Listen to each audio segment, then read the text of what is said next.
Hello and welcome to Journeys with Jeff. I'm Jeff Grande, and this show today will be the first one of our 7th year.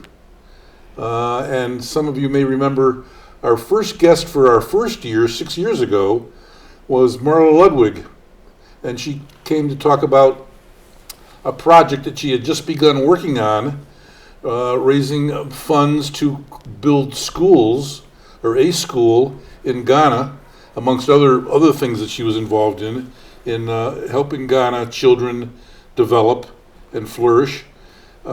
Today, she's back to tell us about how that project has concluded and to tell us all about the brand new beautiful school that's been built in Ghana. So I want to welcome Marla. Welcome. Thanks, Jeff. It's nice to be here. Thanks for. We're all anxious to have you catch us up with the school. Now, first of all, Bright Star Vision. That was based on you had a dream years ago. Yes. And the star in the sky. Said go to Ghana. You'd never heard of Ghana. You'd never been to Ghana. Well, okay. Right? No. Okay. But it said go to Ghana and build schools. Sort of, yes. But if anybody wants to hear the beginning of the story, they should look at the YouTube. My first interview with Journeys with Jeff, and then you'll get caught up on the beginning of it, how it all started and all that. Yeah. Okay, you guys go to YouTube and see the Marla Ludwig interview. Now, 6 years later, catch us up. How is the project? How the school is going, and what's the current status of your project? Well, a lot of things happened between 2016 and 2021. Yes. So if you don't build a school from beginning to end right off the bat, it starts to, deteriorate, collapse and stuff. So we had some problems with the roof. We had some problems with the walls, and then every time I went back, it would be like we had to do repairs on it to keep it going. Because the kindergarten kids were meeting in the school, but they had a temporary roof, and we never were able to get the permanent roof at that time. So it took a long time. It took a long time to get the school built. But at the beginning of last year, 2021, at the beginning of 2021, like a year and a half ago, I made up my mind that no matter what happens, this school is going to be complete by the end of this year. It was just like a promise I made to myself. So sometimes you have to promise yourself something and then just do it. So I didn't know how I was going to do it, but I spent October, November, and December last year over in Ghana, and the school is complete now. So it's actually accomplished. It was December 14th, 2021, when we had what they call the commissioning of the school. So, yeah, so we'll get into that. But in the meantime, 16 through 21, a lot happened because I would go back every year. Some of the things that I did between that and the school being finished was continued with the project of In the Queue, the kids that were in the queue waiting to go to college or high school.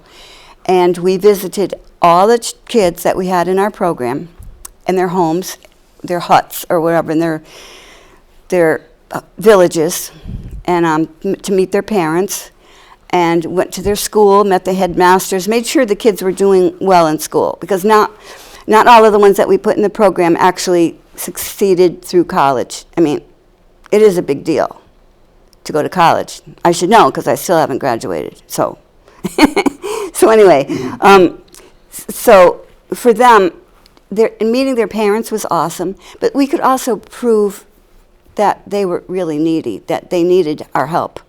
So donors pay a partial scholarship. So in addition to raising money to build the school itself, you also raised money from contributors to pay for these kids you call it the queue. These kids in the queue, yes. In line to have their tuitions paid to go to higher education. Yes. And you were raising money for that. Well, that was a match program, so the donors and the recipients were matched, so that one donor was paying for one student. We started with one person who needed a wheelchair, but it expanded from there, and we've given out many wheelchairs. I would ask somebody, do you know anybody that needs a wheelchair or that can't walk or whatever? And they would take me to some remote village. I would travel by motorcycle. I didn't drive it. Somebody drove it, and I was the passenger. So we would go and visit the people. I'm not sure how long ago this was, but one guy told me about his village to meet somebody, and when I went there were a whole bunch of people there. There was a blind person and all kinds of people that thought that I was going to save them. It was pretty scary, but I only came to help one person, and then we ended up with another person that needed a wheelchair, and we took them to. I'm saying we because I have a partner over in Ghana, Charles. I can't do this by myself. You can't just go visit people in their homes without a reason, just like here, So he would speak to them, and we would set up a time that we would come and visit them. And the same with the headmasters of the schools. Well, during this 6-year period, you would go, during the course of a year, you would go to Ghana for maybe as many as 2 or 3 months. 6 weeks, about 6 weeks most of the time. Month and a half, yeah. 2 months maybe. Do your thing over there, come back, and get back to your fundraising. And you were delegating some, responsibility for maintaining the progress of the school and the queue and so on to Charles. Charles is the chief operating officer, and I'm the chief visionary officer. So I wasn't delegating to him, and we're partners. Oh. He has ideas, I have ideas. We talk often, and we bounce things off each other. So it's a partnership. One of the other things we did is if somebody here has something that they want to accomplish, like, for example, my friend Addie Van Dyke wanted to supply the refugees with textbooks. So she contributed money, and we bought lots of textbooks. We bought English, science, math, social studies, books for a whole school in a whole different village. In fact, it was a refugee camp, Bujumbura refugee camp. And we went there several times, back and forth with the books, and we stamped them, or we put quotes in there from her mentor, Daisaku Ikeda. So that was what she wanted us to do for her, and it was amazing because they didn't have any textbooks in that school at all. So we did that, and 1 visit or 2 visits. So, each time it was another project, And were there interruptions was one of the problems when you would run out of funds in terms of constructing the school, you'd come back to Connecticut and raise more money. Well, were there delays along the way in constructing the school? Well, COVID had a lot to do with it. And people lost their jobs and they didn't contribute anymore or something. So it got to be a problem about in the Q program and the school. It was hard. So, The school it's completed now, and it's Yes. K through. We had a difference of agreement. Some of the people wanted to turn it into a junior high school because it's actually too beautiful to be a kindergarten. And other people said it started as a kindergarten, it should stay as a kindergarten. There was a thing in the village, because it's Dalive, Torsikpota, Lutankor village. It's 3 communities that are together as one village. So some of the people, the junior high school kids from one village had to come back had to go to Nutampur for their junior high school. And the kindergarten kids from Nutampur were coming to Dalive, Torsikpota for kindergarten. But we thought it should be the opposite way. Because instead of having the little kids walk a long distance, have the bigger kids walk the long distance. So it made sense from our point of view. But we had a big discussion with everybody in the village, the elders and the chief of the village. And they actually wanted it to be a junior high school too, but there was a dispute there. I don't really know about this dispute, but at the end of the day, we went to the director of education for the Ghana education system. Her name was Madam Evelyn Arabazenti. So we met with her in her office in town, in the city, I mean, and she said that it should really be a kindergarten because the whole country is working on kindergarten and starting from the ground up. They wanted it to be a kindergarten. So that was her thing, because you start with the small ones and build from there. Well, you're talking about kindergarten and then to junior high school. Where are the first grade, second grade, third grade, fourth grade? Where are they located? Mm-hmm. This village already had a school from first grade to sixth grade. So this particular school that has just been completed, it's strictly kindergarten. Yes, it's strictly kindergarten, but they have like so it's 3 big classrooms. They have 3 years of kindergarten, kind of KG, kindergarten 1, 2, and 3. Oh. Or they might have first grade might be in there too. So I'm not sure how they're going to do it, but there's two offices, and 3 classrooms, and a storage room for books and stuff. What's the capacity? How many kids can it accommodate? I mean, however many come, they'll accommodate them. Let's put it that way, because they have benches, like they can all go there. It couldn't be a junior high because they didn't have the teachers for junior high school. Because I turned the school over to the Ghana education system, but they didn't have the funds to hire teachers. And it's not a private school. Like, I didn't want to continue having it be a private school. Then I would be in this till I'm 90, you know. Now this kindergarten, there are three classrooms, so three teachers? Yes. You have 3 teachers. What they do with it after the commissioning, I didn't get involved in. I stepped back. As far as the curriculum and the what curriculum they and teach what they're actually going to use it for.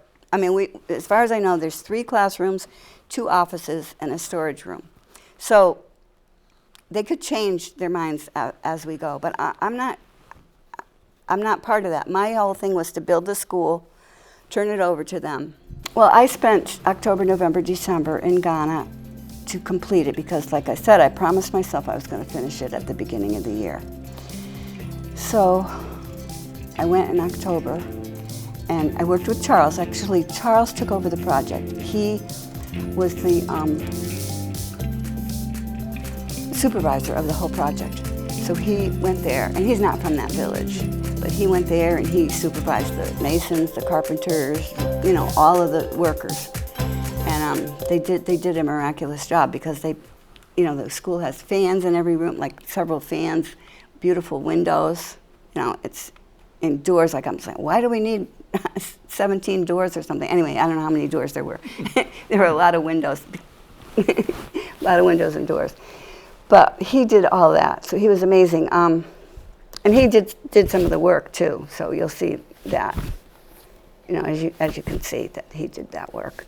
He's actually my partner, but he's also my husband.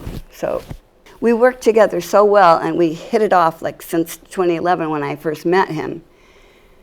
We decided to get married in 2017. So we got married. So there's a little bit of a love story to this. Oh, right? yes, it's a love story. Commissioning of the school. Jeff, it was the most amazing thing ever.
Such a beautiful place. You know, the Father, the Son, thank you. Amen.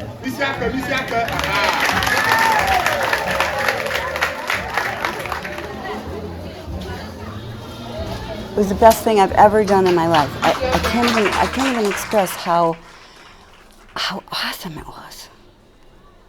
I mean, they were so grateful, but it's more than that. It was just like, I did that. I mean, like, You had a dream 6 years ago or more, and you actually made it come true. You saw your dream come true, and that's got to be a very, very powerful experience and feeling for you to have that. Well, the people in the village always knew, because I said, I can't really do it right now, you know, blah, blah, blah. And they're like, oh, no, but I know you will do it. Because in Ghana, you know, promise never fail, they say. Promise never fails. So I would always remember that. Make a promise, it never fails. So you have to go through with it. So I was like, okay. So I did it. I'm very proud of myself, actually. I'm very grateful to have Charles for a partner because we did it together. Yeah. They awarded us this plaque at the end, but he also got a plaque. I didn't bring his plaque because it had some damage on it. Are there other points and challenges and topics regarding this that you want to touch on? You want to share with us? Well, like I made a speech there at the ceremony, and what I told them was, now that this is finished, I can really, like, I feel like one of my goals in life has been completed. So I had some goals that I wanted to complete. One of them was traveling around the world, which I did do that in 2019 by myself. So I did that. And then the completing of the school was the second thing. Yeah. And you want to finish up at Central Connecticut? You know, yes, well, that's coming. But the book, I want to write a book. You have a book you're writing. I've kind of finished it, but it's not published. When I went there in 2005, I got connected with this village, and I brought books, and we made a mini library. So that's what we talked about before. But they presented me with this carving, this ceramic tilapia fish. Oh, yeah. Tilapia. And I told them at my speech there, I said, I remember this beautiful tilapia that you gave me in 2005. It was 17 years ago. But I at my house. And so my book is another, and I want to graduate from, I'm taking classes now. I'm a student. At Central? Mm-hmm. What are you gonna major in? International Studies with a concentration on, with a focus on Africa. Uh-huh. So that's my goal. So, and this last one is to attend my grandson's graduation from college. I have one grandson. He's 6 years old now. But I don't know who's going to graduate first, Jackson, Granny or you know? So, so we'll see. Maybe we'll graduate together. Yeah, that'd be fun. Yeah. Wow. So, I mean, I think it's really, people have goals. Sometimes you make a to-do list, but think really hard about a goal that you really want to accomplish, and then do it.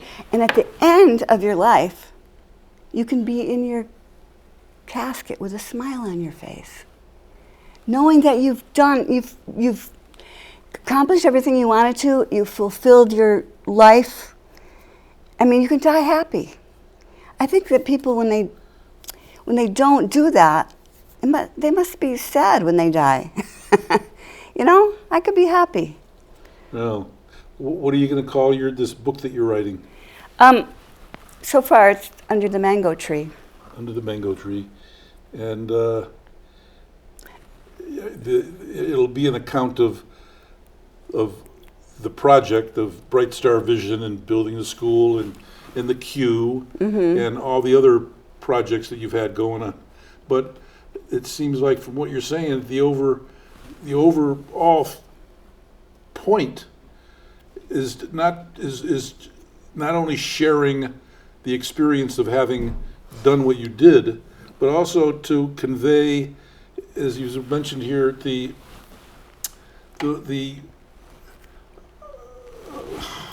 feeling of having done what you did, and how important it is to be, how important motivation is, ambition, incentive, and to try, while we're the short time we all have, is the old song from the 60s, we're dancing on this earth for a short time. Yes. We're all dancing very briefly, but have spent part of that time doing something productive, contributing in a positive way to make this a little bit of a better world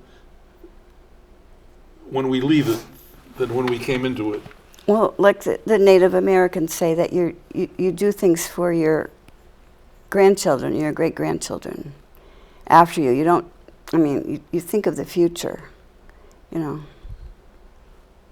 So, Yeah. but the feeling I got was just like, I felt like, I don't know what it feels like to run a marathon.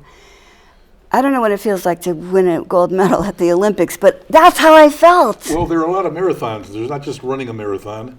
What you did was a marathon. Yeah, it took a long time. 2005, yeah, 05 to that. Right. That's been a marathon. Yes. In And there were a lot of, ups and downs along the way. Wow. Yeah. Yeah. I would just say to people, if you see something, like I saw when I first went there. When I first went, it was a vacation. If you see something, do something about it. No, not just say something. If you see something, do something. I've seen a lot of people that go there on vacation, or they go on vacation and they say, oh, yeah, I saw a lot of poor people. Well, do something. And say what you mean and mean what you say. That's kind of what we have as a motto for Bright Star Vision. Say what you mean and mean what you say. Last thing that I want to say is for whoever's watching this, to aim for your dreams, but do not lose yourself along the way.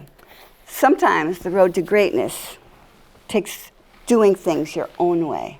So like this project was doing it my own way, I think. I didn't follow any idea of what it's like to start a nonprofit organization. I didn't ever know how to do that. I just did it, But I needed the help of Charles. Without his help, we wouldn't have been able to complete the school, because he speaks the language. He speaks Ewe, and he was able to communicate with the workers. So, what do you see looking ahead in terms of Marla Ludwig? Well, for me, I'm going to publish my book, and I'm going to graduate from college. And you asked me what I learned along the way. I've learned so much that it's just humanity. It's just a simple thing of around the world. I did travel all around the world. I went to Southeast Asia and Ethiopia and India, all these places. Well, every place I went, you meet people that are just so different, but so alike, so like everybody else. We have so much in common. We all want the same things. We all want to be happy. We all have families. That's probably in my mind anyway, that is probably, if I could have my own little wish, one wish, it would be that the word you talked about, humanity, that we're all rather than seeing the walls between sexes or religions or nationalities or whatever, we see the bridges, and we see that we see each other not as that other person, but as my brother and sister. Mm-hmm. And that's I think was probably the main point that some of the great religious leaders have tried to point out to human beings. Live with each other in a more loving, compassionate, sharing, caring way, and that'll create a more peaceful, loving world. And it sounds like that's what you're saying that you've learned. Well, it's true. I've learned that, but it seems like, when you hear about wars and all these things, I don't know. There's so many things that are problems. And one person can't make a difference for everybody, but one person can make a difference for like a community or a village or a bunch of people. I mean, the kids that we have now in the queue that are going to graduate, that have graduated already, we have nurses, a chemist, a pharmacist, they call it chemist, teachers, so many things, doctors, like creating these people that are going to take over. And the kindergarten kids, the youth group that's over there now, they were kindergarten kids when I first went over there. And I was thinking, they're going to say, why didn't you finish this when we were in kindergarten? They were so happy to see it. They're so happy for their little brothers and sisters to appreciate the school. So, it was incredible. And it's going to be a free school. Yes. For these kids. Yes. Well, it's going to be a government school. The government will pay the teachers. And the kids in the village don't have to pay to go to school. They don't have to pay, yeah. Wow.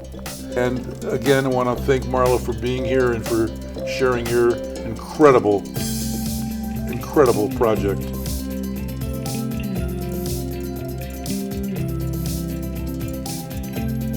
I want to thank you, viewers, for watching, and I hope to see you next time. Take care.